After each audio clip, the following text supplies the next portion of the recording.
Hello, hello. Happy Tuesday. Happy March 10th. I'm so excited to be chatting with you all today.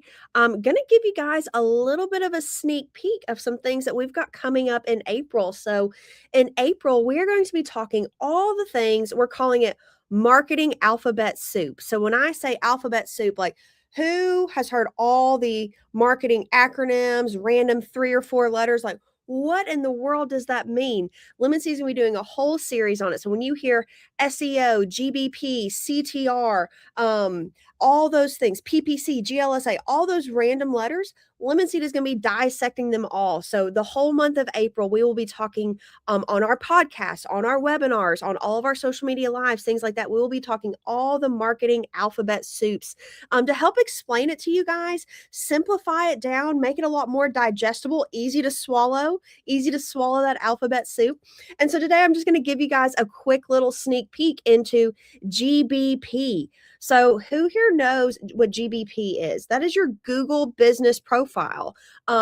Commonly known as, or what used to be known as, GMB, Google My Business. And so it has transitioned a little bit over the past few years, now known as Google Business Profile. So if you hear us say GBP, that's what that acronym, that alphabet letter soup is for you. And so, but it is the most core foundational free piece of marketing that can have a direct impact. And so we want to talk today a little bit about how can you optimize your Google Business Profile? How can you make the most of it? Make it work for you. So first off, let's start with it. What is a Google Business Profile? So a Google Business Profile is the little virtual storefront, if you will, that kind of appears on the right-hand side of the screen when you Google a company name or when you Google for services near you. That little profile that pops up that has a company name, it shows some pictures, it shows services, it shows a phone number, hours, things like that. That is the Google Business Profile. So just like how back in the olden days, people might have to actually go to your door, to your storefront to get in contact with you, Google has made this their virtual storefront. Okay. So your Google Business Profile can house your name, your hours, your phone number, your website. How can people get in touch with you? That's also where your Google reviews live. They live on your Google Business Profile. And so this is a completely free tool that Google offers, and it is very heavily used, very popular, very common. People come to know and trust that. A lot of times they can find the information they need right there before they ever have to actually click over on your website or before they have to go searching in a couple different places to find that information. That Google Business Profile is the centralized hub to where they can find a lot of the information we're talking about. So it's a super key and core piece. Good morning, Barb. So good to see you. Glad you're joining.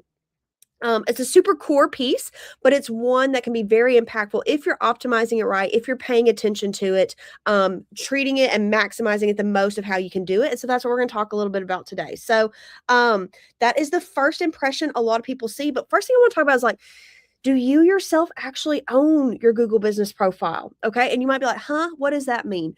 Well, if you ever Google your own company name, does it show that like you are the owner? You have access to edit this information, things like that. Is it a claimed and verified business? If you are not the owner, that needs to be step one. Okay. You, the owner of the company, need to be the owner of your Google Business Profile. Okay. It does not need to be unclaimed.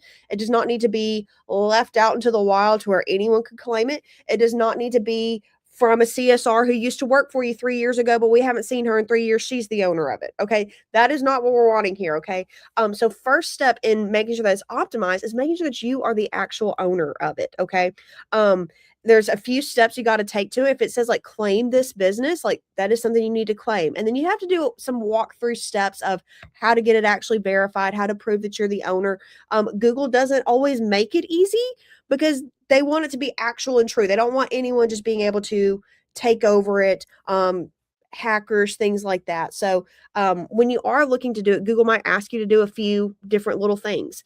Sometimes it might ask you to receive a piece of mail that has a code on it that you verify that Google sends to you. Sometimes they might ask you to like record an actual video of you like walking through things like that. But it is easy. It can be done. Okay. Sometimes it takes a little bit of time. You have to jump through a few little hoops to do it, but it is definitely worth it. And then that's the core piece foundation for you to be able to grow and scale. And so if you're in the marketing world or you do marketing for your company or for your business, a lot of this might seem like super elementary, but again, we're talking these core foundational pieces. So one, make sure that you own it, that you claim it, and that you are the owner and you have access to update these things. So the next piece in optimizing it is, guess what? Updating it. Okay. It's almost like a little mini social media, if you will. Like it is Google's platform of how they want to see you posting updates and being alive. Okay. Not like, like, does anyone work here? Is this company still around? Do they do anything? So adding constant updates, Google loves that. Okay. It's like feeding the beast. Okay. And then it just shows that you're relevant, that you are alive and well, that you are servicing people, that you are doing the type of work that you're saying that you're doing in the area that you're saying you're doing it for. Barb, you suck at this. Hey, that's what this session is for. Just some little tips of how you can improve. There's always room for all of us to be improving at. But don't get too down on yourself. You're doing tons of great things too. But here's a few things of how you can do. So is all your information up to date? And so here's another little acronym that you might see if you're reading like marketing newsletters or hearing a marketing person say like, is your NAP up to date? You're like, huh? My NAP? That's another acronym I don't know, but that is kind of a common term for your name, address, and phone number. NAP, name, address, and phone number. So this might sound, again, super basic, but like, is the name of your business correct? Okay. Like, again, sounds super simple, but it does need to be accurate. I know sometimes we might refer to our own companies as maybe like an acronym. Like my husband's company is Real Graphics. A lot of times internally, we might just say RG. Well, to the rest of the world, RG doesn't necessarily mean anything. So, like, we shouldn't put the Google business profile name of RG or RG dash Real Graphics. Same thing with Lemon Seed. Sometimes we'll internally say, LSM or LS. Okay, again, that means nothing to the majority of people and means something to us because we're living, breathing, getting paid by Lemon Seed. We live the LS language and world, but that doesn't mean anything to anyone else. So, like, we want to make sure that our Google business profile actually says Lemon Seed Marketing. Okay, that is how our real registration is, like legal, the legal jargon, our LLC, our S corp, all those things, on our actual logo, things like that. Another big key piece that sometimes people will try to like cheat the system a little bit, and they'll do what they call keyword stuffing. Okay. And so what does that mean? So again, sometimes people might try to get some good keywords to make them more searchable or make them appear more valid, to where maybe your company name is Bob's Heating and Cooling. That's what your logo says. That's what you're registered as. That's what your Google profile business needs to be, Bob's Heating and Cooling. It does not need to be Bob's Heating and Cooling AC repair service in Lufkin, Texas, best of home service company.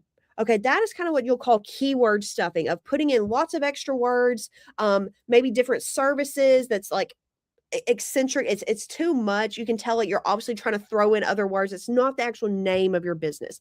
Maybe you're trying to throw in locations, best of, most reliable, professional, throwing in some of those extra words. That's not the name of your company. So Google can come down hard on you in that because it appears that you're trying to like cheat the system. It's not authentic. And then like it can't also be validated by anything else. Okay. Because now you've invented this crazy fake name as your Google business profile, but like, does it actually still say that on your website? Does it say it on your other directory listings like a Yelp or a Green Frog, some of those other things that just have your information listed out there? Is that what your logo says? So that is one thing. And like, speaking of our NAP, our name, address, phone number, make sure that your name is actually accurate. Okay. Don't be keyword stuffing it. Don't be trying to cheat the system. Okay. One, people can read through that. They can see through that.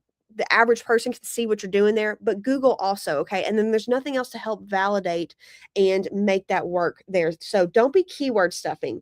The next thing that can get people a lot is an address change. So that's the other part of that NAP, the address. So if you've ever moved offices, maybe you've opened another location, things like that, the address is super important, and to where lots of things can kind of like still linger out there with a wrong address, an old address. Trust me, Lemon Seed has moved too many times, too many that I don't even want to count. I wish we haven't moved this many, but the reality is we have. We've grown and changed locations and moved to different offices and things like that. And I think we're finally in a little home that works and suits for us. I hope we're not moving anytime soon, but it can be a little bit of a pain when you do have to update that address. And it takes a lot of intentionality to do that, but it is worth it. Again, Google will verify. Google wants to be the top search engine for consumers. Okay. When you hear SEO, that is search engine optimization. So Google wants to be the biggest and the dominant player, and they are in a lot of ways. So they want to provide correct and accurate information to people who are searching on Google. So therefore, Google wants what you are providing. They want it to be reliable because they are feeding your customer that information. So it will make you jump through some hoops to verify that this is your actual address. So when we moved to the office that Lemon Seed is currently in, I had to film a little video. We had to walk outside the building, show where the address is on the outside of the street, walk into our office suite. We did have to have some signage that said, like, this is Lemon Seed. We had to show the, like, hey, we actually occupy here. I showed Google all the yellow that we have, okay, all the logos that we have everywhere that says Lemon Seed. So that way it knows that you're not just like, I'm not just walking up like to an office door, okay, that I'm trying to claim as my address. No, like we actually work and habitate here, okay? This is our office. Google will verify that. And so that is a great way of how you can have consistency. But then again, when people are searching, Google Business Profile is highly ranked and fed to consumers based off geographical location, okay? Based off of services near you, based off of companies and businesses that are near you in your area that can service it, okay? So super, super crucial that your address is accurate, up to date. Have you moved offices? Do you have multiple offices? Making sure that is accurate is super crucial and beneficial. And then your phone number. So a lot of people will have a unique phone number for their Google Business Profile. And like it might be different than what is on your website. And that might be a different phone number than what is on your direct mail piece that you send out. And that might be different than what is on your Facebook profile. Why in the world would that be?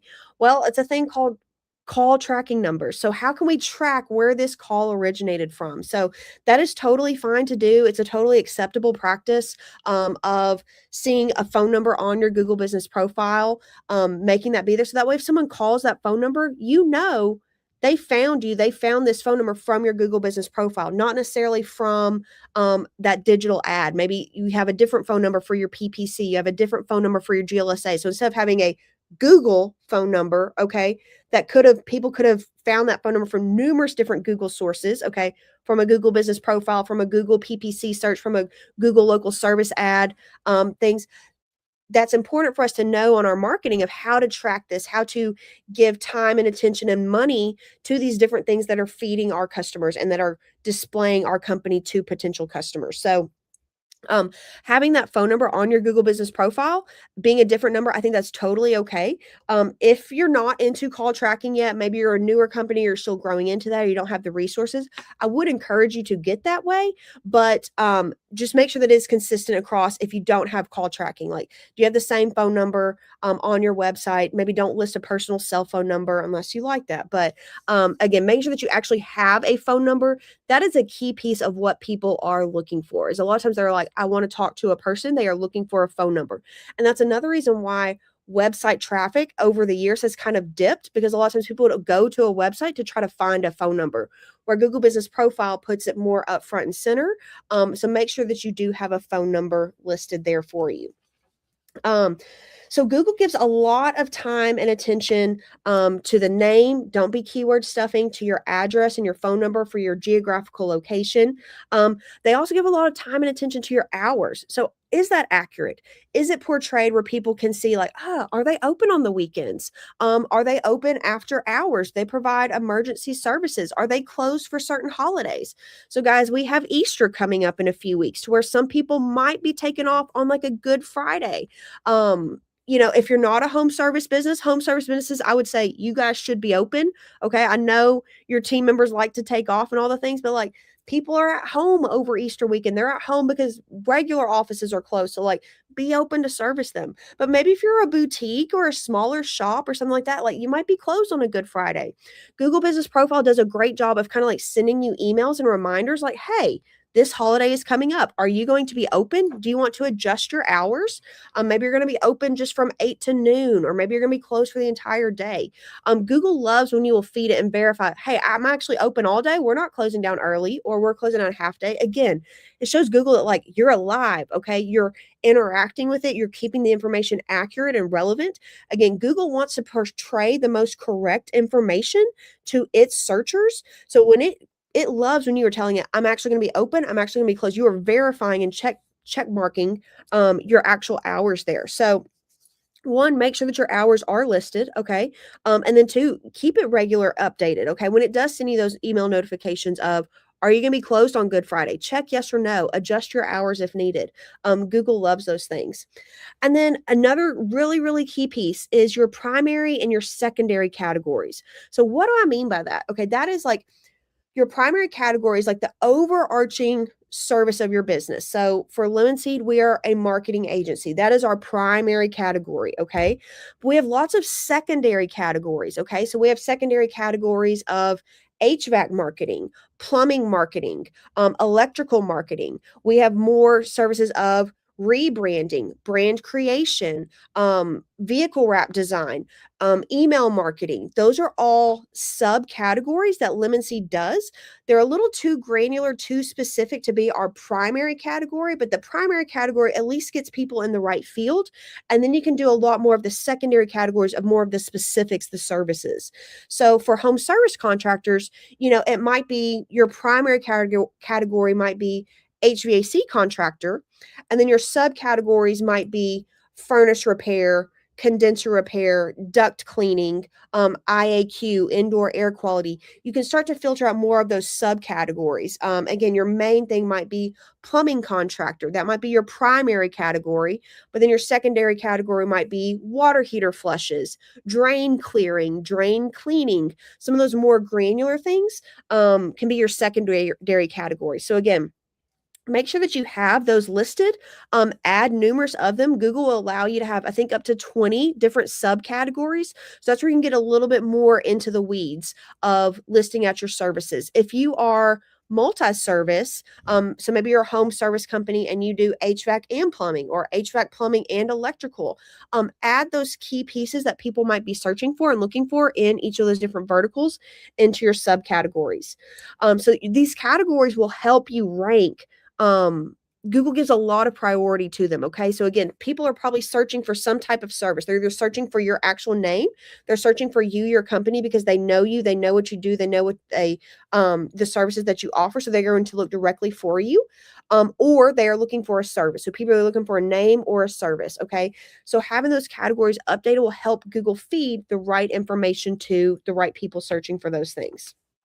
So business name, your correct address, your phone number, your hours. When Google sends you that email, even if you are going to be open, go ahead and click the thing and say, verify that my hours are correct. Okay. Again, it's feeding the beast of Google like, hey, I'm alive, I'm active, we're doing things. Google loves that and will feed that and give authority to that. And then make sure that you have your categories listed. Okay. So your primary and your secondary. Make sure your primary is overarching, but your secondary can get a lot more granular. Now let's talk another big piece of what Google gives a lot of authority to, your reviews. Okay. Reviews are a huge thing. And so if you've been in business any amount of time, you've probably heard that Google reviews are very important, that Google gives a lot of authority to them. So, I'm sorry, I just lost my train of thought. Yes, you've always heard like you need Google reviews, but like how do you go about actually doing it? And then like if you actually get it, like are you actually responding to the Google reviews? Are you acknowledging them? Are you interacting and thanking the customer? Or even if you got a bad review, are you addressing that are you addressing those concerns that they're bringing up in the bad review? So the best way to get reviews is to make it very easy for people to actually leave you a review. So don't just say, hey, go leave us a review and then like not give them a direct way to do it. They're like, do I go Google search? Am I going to get a link to do it? Are you going to email it to me? Are you going to text it to me? Do I scan a QR code? Whatever it is. But find that. And so there's a way that you can go into your Google business profile. Okay. Log in on the backside, click edit. And then it'll say reviews and it'll say your direct URL link. Okay. That is where you can copy that to where you can then send that out in an email. You can send that out in a text message. You can take that URL code and turn it into a QR code. So you can go to qrcodegenerator.com, paste that link in there, and it will populate a QR code for you. That way people can scan that. So if you print that on little business cards or little rack cards, things like that, that you are doing as a leave behind or as you're finishing up a job, a service there, people can scan that directly there. So you want to make it as easy as possible for contractors to actually for customers to leave you a review.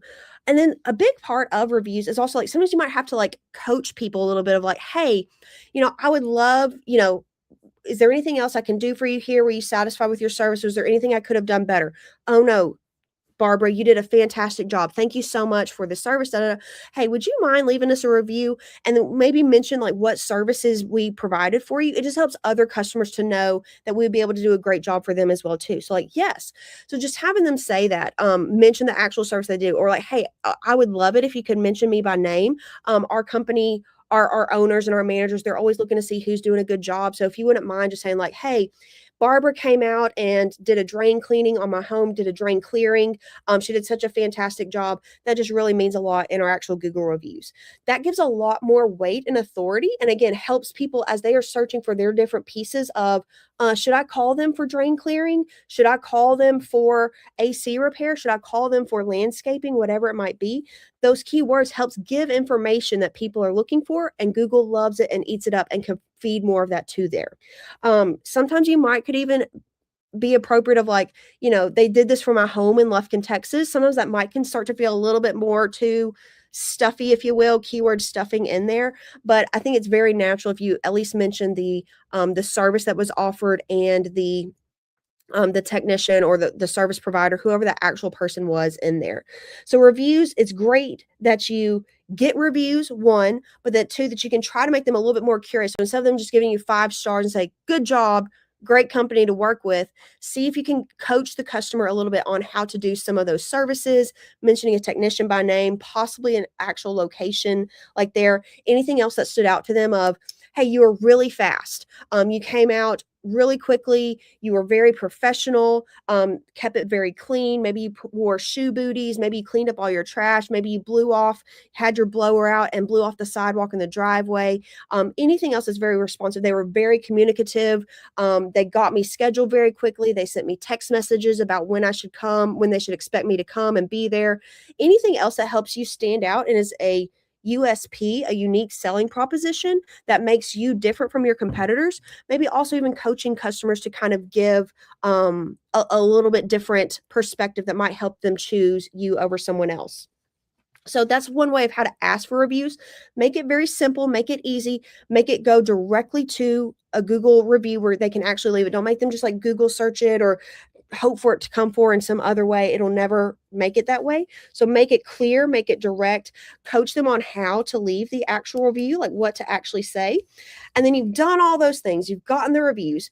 Make sure that you're responding to them. Okay. That is such a crucial piece. Again, one, Google, it shows that you're alive, that you're relevant, that you're doing things and stuff. It also just further validates the customer. Like, thank you so much. Barbara is a fantastic team member. We're so grateful to have her on our team. So glad that you were happy with our service and we were able to get there as quickly as possible. Thank you so much for, we love doing the drain cleanings. We've done several in that neighborhood. Happy to take care of your home. Make sure that you're responding to all those.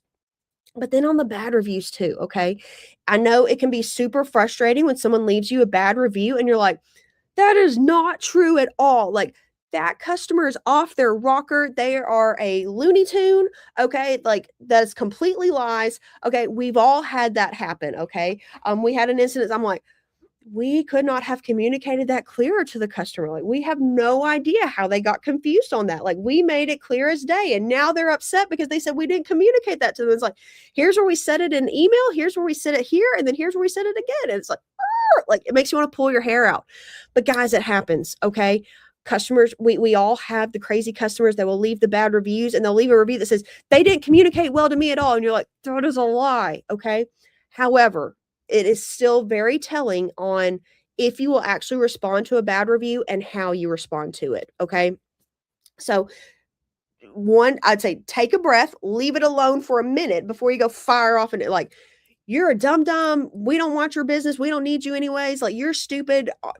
Don't respond like that. Okay. That's when I say don't respond over that. But take a breath, take a minute. This is where a great chat GPT can help you write a nice response that is addressing the customer's concerns or whatever they're doing without maybe like admitting fault and like without blaming our team. We never want to blame our own team for something, even if we did have some snafu in the process. But ChatGPT can write it for you in a way that's respectful, that's addressing the situation, addressing the concern without passing blame to the customer or to the teammates. It's much better to still actually respond to it than to just completely leave it alone. And majority of people are reasonable and know that things happen. And so it can be more telling to see how you didn't fire off like a loose cannon, that you didn't spout out a bunch of cuss words and call the customer an idiot and all those things, how you can appropriately respond.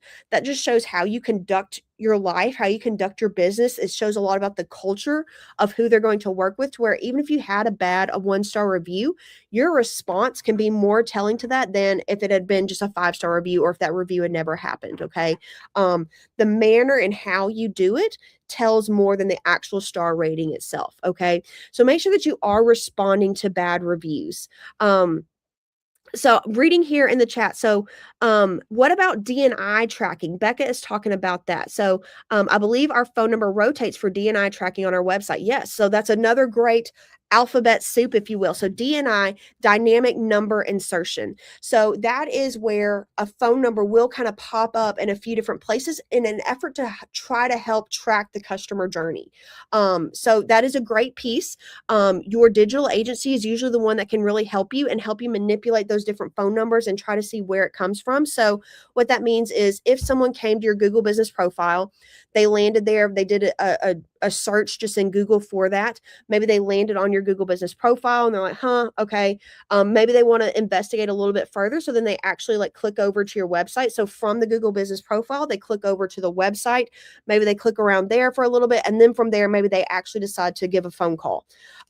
What a DNI has done is take that original phone number, because they originally came from the Google business profile, take that phone number, and then it will dynamically insert that into wherever it still goes. So like on the website. So what you might have programmed as your phone number website, because it's now dynamically inserted from wherever it originally came from, it will put that there to where it helps keep the tracking of where was the origination of the source coming from, so that it gives you a little bit better insight on that.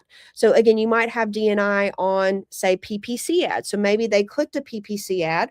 Where did it then take them? Where did they click around and follow around there? So again, it can be great. It can get sometimes it can get confusing when it gets too dynamic and you get lots of different things. But if you're very in the weeds and like wanting to know the origination source of everything, DNI is a great way to do that and to try to get the most accurate results as possible. Okay. Because again, people do click around in different ways, and but it tries to get from the original source.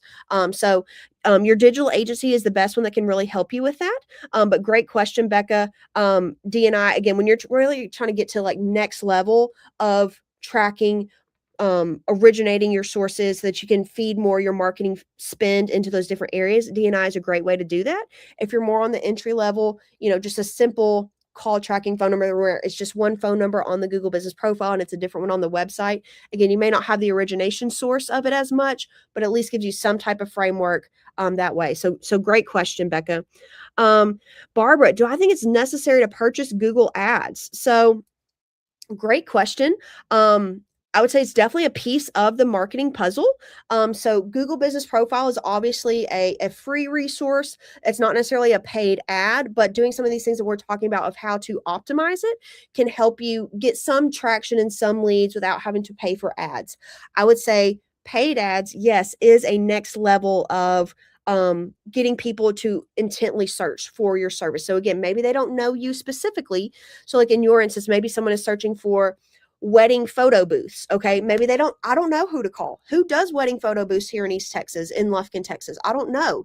So in that instance where some Google ads, yes, might be a next level of people don't know me. They don't know my brand. They don't know the big picture. So how can I capture them? Google ads can be a great resource. You can look at a few different Google ads, if you will. So there's PPC, pay per click. So that is where you are just paying for ads for Google to feed it, and people will click on there, and that is how they charge for it. So someone clicked on this, and I get charged for that paid ad. Doesn't necessarily mean that they actually called or anything like that. They just clickety, click, click, click. That's what we sometimes refer to it as. So it's a way to do it, but it's not as always guaranteed. And then another hesitation with that is a lot of times Google will give authority to who paid the most. Okay. So whoever paid more for PPC ads, that is what Google is going to feed it. And so that's what's going to give all the time and the attention. So sometimes that can be a pay to play type game.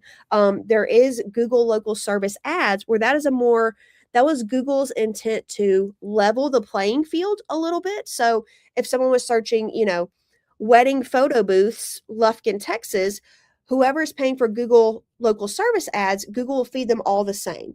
So it's not necessarily who paid the most. Google will give you like 3 little cards as a way for people to discover that. And then when someone clicks on that and you verify that that is a job, that is a way of how then you pay for it. So instead of them just clicking something or like calling the phone number and then hanging up, no, you actually go in through your Google local service ads dashboard and verify this was an actual job. So like this turned into actual revenue. So that's what I'll pay for.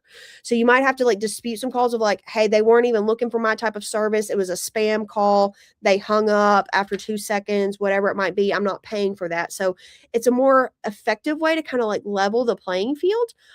But paid ads, Google ads, and depending on what type of Google ad can be a next level of what you're looking at here. So great questions, guys. Y'all are keeping me on my toes here. I want to give you guys a few more tips of how to optimize your Google business profile, though. Again, look alive. So upload pictures, videos, show your actual buildings, show your actual trucks, your vehicle wraps, show your team members, show before and after pictures. So like, hey, when we got here, this electrical panel looked like this and it was a hot mess and everything was sparking and wires were all a mess. And like, here's the after. Here's where we took care of it. If you're doing a signage install, show the before and the after, the old sign and the new sign. Whatever your business might be, people love to see that before and after. And again, Google Business Profile is like a little mini social media, okay? Again, it's feeding that beast, showing that you're alive and well. It shows consumers, people that like you're real people, you're actually doing real jobs, you're doing services that look like mine. You're outside servicing a home that looks like an East Texas home. It doesn't look like a home in Southern California or in the mountains of Breckenridge. No, it looks like a home in East Texas. Like these are my people. So show pictures, show videos of your team. It's also a great place to post your promotions. Are you running any specials? Are you doing any type of bundle? That's a great way to show that. Are you doing any events? Are you going to be at a local fundraiser, a local banquet for a nonprofit? Were you at the Touch a Truck last week? And here's some pictures of our team and the booth that we had set up and the games that we were playing and the customers that we were interacting with. Any big announcements, that's also great to put on your Google Business Profile. Like, hey, now adding plumbing. That's a great announcement and make several posts about that. Now serving Nacogdoches, okay? If you're moving to a new location or you're offering a new service area, those are all big announcements that you can highlight on your Google Business Profile. So posting to your Google Business Profile, you should treat it like a little social media, okay? And so when you're on social media with Lemon Seed, that is a key platform that we are posting on because again, it will help feed everything, your most core basic SEO, search engine optimization. Having things on your Google Business Profile is super important. And so that's why when you're on social media with Lemon Seed, we are making sure that we are posting that for you. So hopefully that has given you guys lots of tips. I know I'm a little bit over, but you guys have been asking great questions. Thank you so much for it. I hope you were able to learn a little bit about GBP, your Google Business Profile. And so a few things, make sure that you have your name accurate. Don't be stuffing your name, keyword stuffing. Don't have inconsistent information across numerous platforms. Make sure that you're always responding to your reviews. Make sure you're gathering reviews, and then make sure you're responding to your reviews. Do not treat your Google Business Profile as a set it and forget it type thing, okay? Make it be active, make it be alive. Google will appreciate it. Feed it more to searchers. Customers and potential customers will appreciate it because you're giving them the information and what they're searching for and looking for. You're validating that. So make sure you're stewing on that. And so we would say, check all your information now. Okay. Is your address correct? Are your hours correct? Is your phone number correct? Check all that now, and then try to be very active. At least like once a week, post something to your Google Business Profile with a new picture, a new offer, something like that. So make your goal be for at least one post update a week. So start by owning it, start by making sure that all your information is correct, and then feed the beast, keep it going, keep it rolling, and making it relevant for customers. So thank you for joining us today on our social media live. Like I said, this is a little sneak peek for our alphabet soup that'll be coming in April. So stay tuned for all the acronyms of how we can simplify some of these marketing key terms, acronyms, CTR, PPC, GLSA. I know we talked some of that today, but we'll dissect a lot more. So on all of our podcasts from the Yellow Chair, we release new episodes every Tuesday. We can drop a link down in the chat. So make sure you're listening to that. We'll also have several more social media lives in April about our alphabet soup and some webinars. So make sure that you're stay tuned. If you're still listening, Lemon Seed is a full service marketing agency. We blend creative marketing strategies with CMO style services. So we actually create your strategy. We actually implement it for you with all of your vendors. We make sure that you are on track, hitting your goals. We help you pivot when need to pivot. We make sure that you are always on brand. We're a brand forward agency. So if you ever want to know more information about Lemon Seed, you can go to lemonseedmarketing.com. On our contact form, it can ask you a few questions. And as soon as you fill that out, it'll pop up a calendar link where you could schedule a time to where we can talk and see, would we be a good fit for your company or not? Absolutely no pressure. We like to say friends and family talk free. And so if you're on this social media live, you're a friend and a family. So we could definitely chat and see if Lemon Seed might be able to help you out in some ways. So thank you for tuning in. I appreciate you guys and appreciate all the conversations. And we will talk to you guys next time.